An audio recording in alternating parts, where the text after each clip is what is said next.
Good morning, 9th class. This is our lecture number 7 and we are starting non-metals. ठीक है, इससे पहले अगर आप लोगों को याद हो, हम लोगों ने इस चैप्टर में, आपकी बुक का लास्ट चैप्टर है, मेटल्स के बारे में स्टडी किया, मेटल्स की कुछ प्रॉपर्टीज देखी और इसके साथ साथ पीरियोडिक टेबल में उनके कुछ ट्रेंड वगैरह स्टडी किया। फिर आपने कुछ इंपॉर्टेंट मेटल्स और उनके यूजेस देखे। उसके बाद लास्ट लेक्चर में आप लोगों ने टेस्ट योरसेल्फ याद की।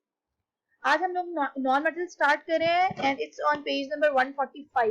बुक पे पेज नंबर 145 ओपन करें और नॉन मेटल्स के बारे में कुछ जनरल इंफॉर्मेशन मैं आपसे भी शेयर कर रही हूँ। उसके बाद हम इनकी कैरेक्टरिस्टिक स्टडी करेंगे। आप देखिए, आपकी स्क्रीन पर आपको नजर आ रहा है पीरियोडिक टेबल, और पीरियोडिक टेबल में दो डिविजन नजर आ रही हैं, दो डिफरेंट कलर्स में, एक ब्लू कलर में है और कुछ येलो कलर में है।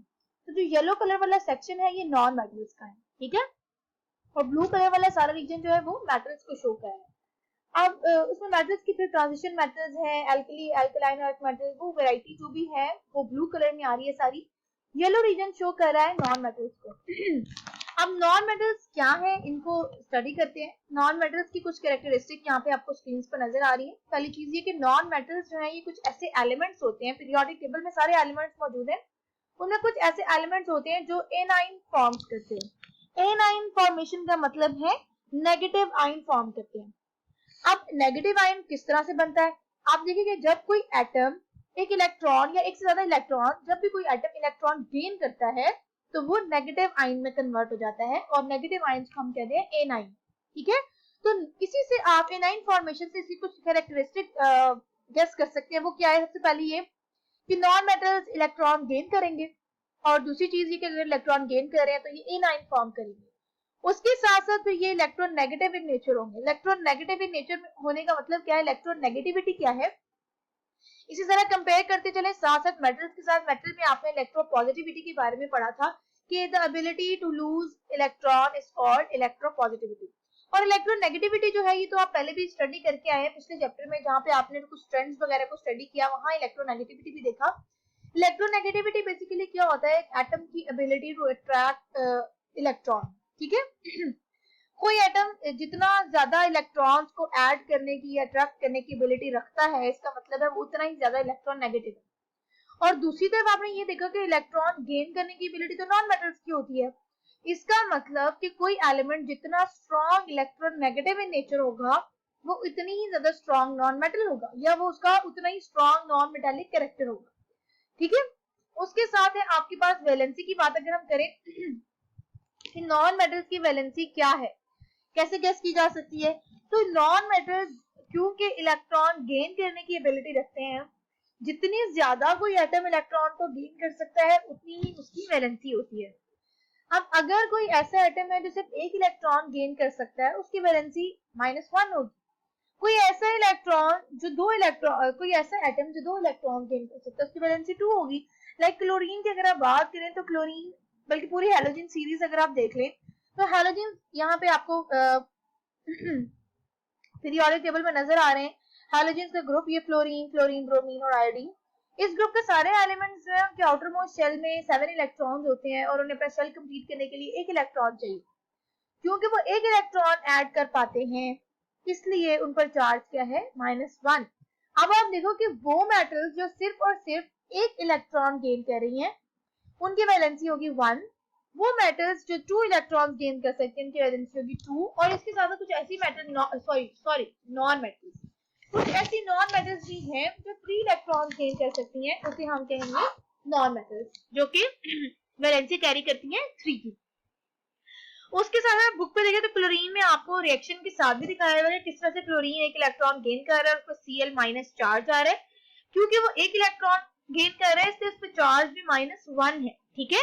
और ऑक्सीजन की बात की गई है, ऑक्सीजन क्योंकि 2 इलेक्ट्रॉन गेन करने की एबिलिटी रखता है, उसके अंदर 2 वेकेंट स्पेसेस हैं, 2 इलेक्ट्रॉन गेन कर रहा है इसलिए उस पर चार्ज आ जाएगा -2, ठीक है।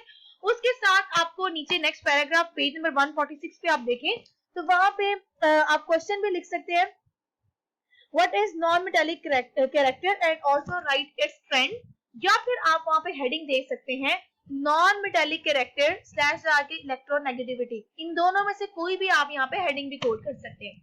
क्वेश्चन दोबारा से बोल रही हूँ, what is non metallic character and how and also right it's trend, ठीक है। What is non metallic character and also right it's trend, ये क्वेश्चन है, अगर हेडिंग लिखना चाहे तो लिखिए नॉन मेटालिक कैरेक्टर और इलेक्ट्रोनेगेटिविटी। अब इलेक्ट्रोनेगेटिविटी क्या है, ये हम पहले भी डिस्कस कर चुके हैं। Electronegativity is the measure of the ability of an atom in a bond to attract electrons. कोई एटम कितने इलेक्ट्रॉन्स को अट्रैक्ट करने की एबिलिटी रखता है, वो है उसकी इलेक्ट्रोनेगेटिविटी, ठीक है। फिर साथ ही आपको उसका ट्रेंड डिस्कस किया गया। ट्रेंड का मतलब क्या है कि अलोंग द पीरियड और along the group periodic table में इलेक्ट्रोनेगेटिविटी इंक्रीज होती है या डिक्रीज होती है, अब उसको देखेंगे। इसके लिए छोटा सा कॉन्सेप्ट लेते चलेंगे। किसी एटम का साइज जितना छोटा होगा, इसका मतलब है कि उसके न्यूक्लियस का होल्ड उसके इलेक्ट्रॉन पर उतना अच्छा है। आई मीन उसके न्यूक्लियस की अट्रैक्टिव फोर्स उतनी ज्यादा स्ट्रॉन्ग है। अगर उसके न्यूक्लियस की अट्रैक्टिव फोर्स स्ट्रॉन्ग है तो इसका मतलब है वो दूसरे इलेक्ट्रॉन्स को भी इतना ही स्ट्रॉन्गली अट्रैक्ट कर सकता है। इट मीन्स कि कोई एटम जितना स्मॉल इन साइज होगा, उसके न्यूक्लियस का चार्ज उतना ज्यादा होगा और इलेक्ट्रॉन को अट्रैक्ट करने की एबिलिटी उसकी उतनी ज्यादा होगी। इलेक्ट्रॉन्स को अट्रैक्ट करने की एबिलिटी ज्यादा होने का मतलब है इलेक्ट्रोनेगेटिविटी ज्यादा होना। तो इलेक्ट्रोनेगेटिविटी फिर आपका इसमें हम ये कंक्लूड करते हैं कि जैसे जैसे एटम का साइज छोटा होगा, इलेक्ट्रोनेगेटिविटी उसमें ज्यादा होगी, और अगर एटम का साइज बड़ा होता जाएगा तो इलेक्ट्रोनेगेटिविटी उसमें कम होती जाएगी। अब पीरियोडिक टेबल में आपको एटॉमिक साइजेस तो याद होंगे। अगर हम अलोंग द ग्रुप मूव करें तो एटम का साइज इंक्रीज हो रहा है, डाउन द ग्रुप एटम का साइज इंक्रीज होता है। अगर एटम का साइज इंक्रीज हो रहा है तो इसका मतलब है कि उसका इलेक्ट्रो जो नेगेटिव कैरेक्टर है वो डिक्रीज हो जाएगा from top to the bottom of the group. और अगर अलोंग द पीरियड की बात करें तो आपको याद है अलोंग द पीरियड एटम का साइज श्रिंक हो जाता है।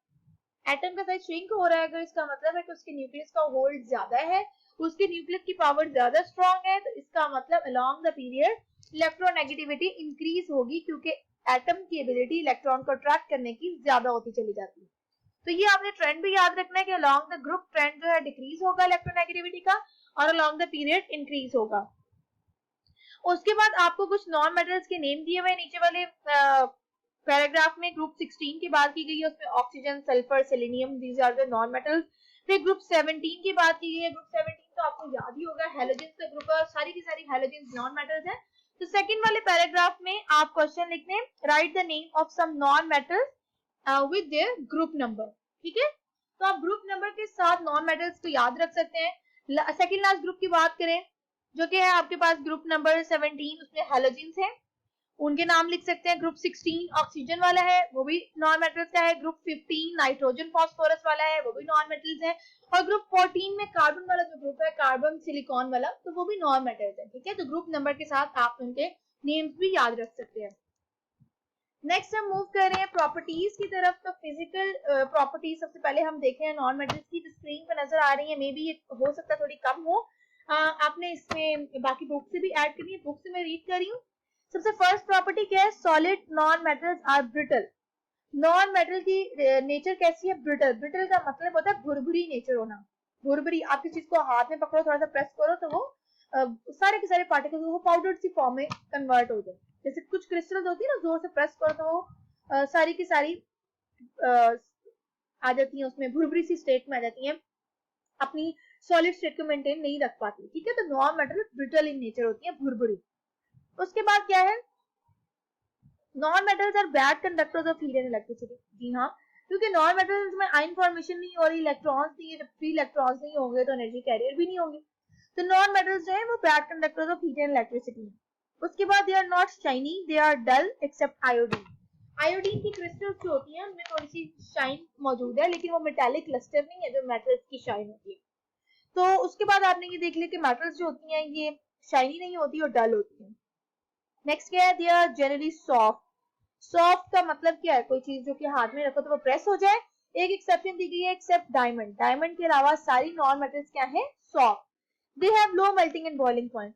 हाँ जी, जो चीज आयोनिक बॉन्ड बना रहा है, जिसमें आयन फॉर्मेशन है, उनके melting and boiling point strong होते हैं। नॉन मेटल्स में आयन फॉर्मेशन नहीं होती, कोवलेंट बॉन्ड फॉर्म कर रहे हैं। या अगर आप देख लो कि नॉन मेटल्स का स्ट्रक्चर जो है वो कैसा है, उसी से आपको आइडिया हो जाएगा कि नॉन मेटल्स, क्योंकि सॉलिड के अंदर मेटल्स, सॉलिड के पार्टिकल्स स्ट्रांगली अटैच होते हैं एक दूसरे के साथ।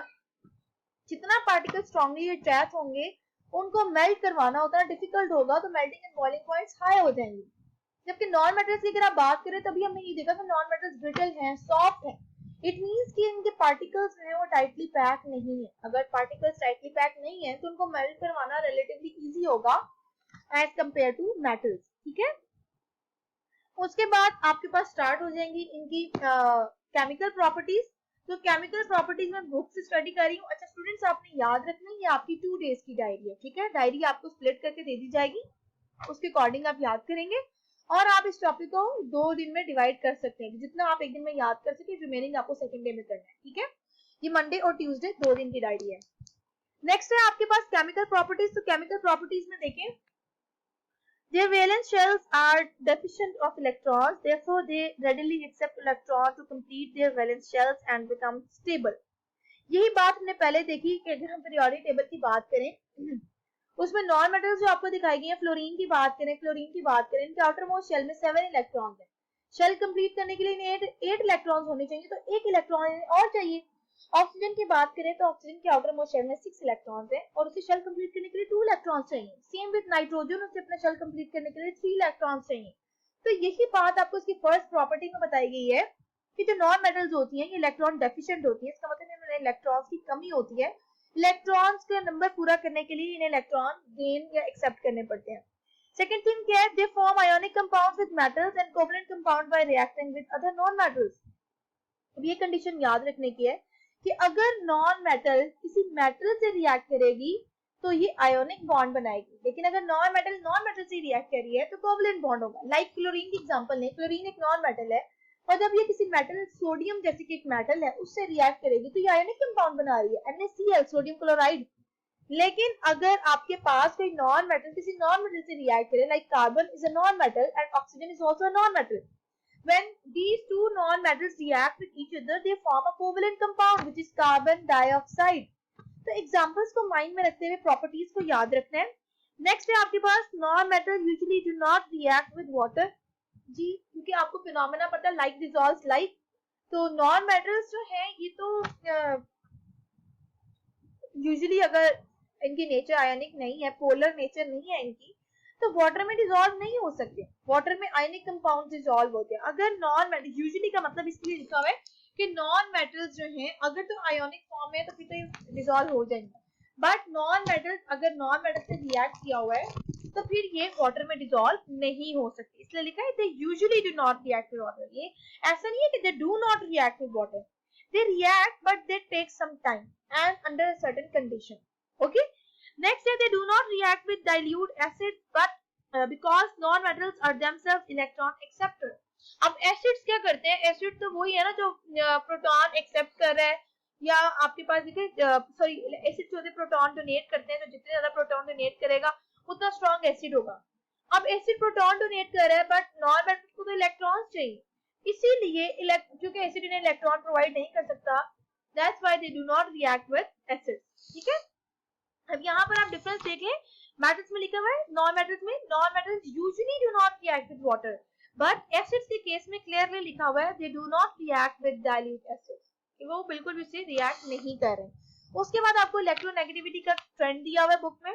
फ्लोरीन सबसे ज्यादा इलेक्ट्रोनेगेटिव है, then oxygen, then chlorine, then nitrogen, then bromine, then sulphur, then carbon, then iodine, and सबसे लीस्ट रिएक्टिव नॉन मेटल जो है वो है फॉस्फोरस। ठीक है, आपको याद होना चाहिए सबसे ज्यादा स्ट्रांगली रिएक्टिव नॉन मेटल क्या है, वो है फ्लोरीन, और लीस्ट रिएक्टिव नॉन मेटल है फॉस्फोरस। ठीक है, इसके साथ ही आपके पास प्रॉपर्टीज को कंपेयर किया हुआ है, प्रॉपर्टीज को आप देख सकते हैं, मेटल्स और नॉन मेटल्स की प्रॉपर्टीज है। मेटल्स में लस्टर की बात करें, hardness, malleability, ductility, conductivity, state और डेंसिटी, तो ये सारे पॉइंट्स आप यहाँ से नोट भी कर सकते हैं। ये कुछ एक्स्ट्रा पॉइंट्स है बुक में, अगर आपको कंपेयर करने को कहा जाए इन स्टिकी नोट्स पे नोट करें और पेस्ट करें। पॉइंट सारे वो हैं जो हम इससे पहले डिस्कस कर चुके हैं। ठीक है, उसके बाद आपको comparison of reactivities of halogens दिया हुआ है। हैलोजेंस क्या है आपके पास, सॉल्ट फॉर्मिंग स्पीशीज है। तो स्टूडेंट अगर आपकी कंफ्यूजन को कम करने के लिए अगर हम वो टेबल दोबारा से रिवाइज करें तो उसको दोबारा रिपीट कर लेते हैं, क्योंकि इसकी रिकॉर्डिंग आपको नेक्स्ट वीडियो में आप फिर देख लें। ठीक है, नेक्स्ट वीडियो में टेबल डिस्कस किया हुआ है, उसके बाद हैलोजेंस की कुछ प्रॉपर्टीज।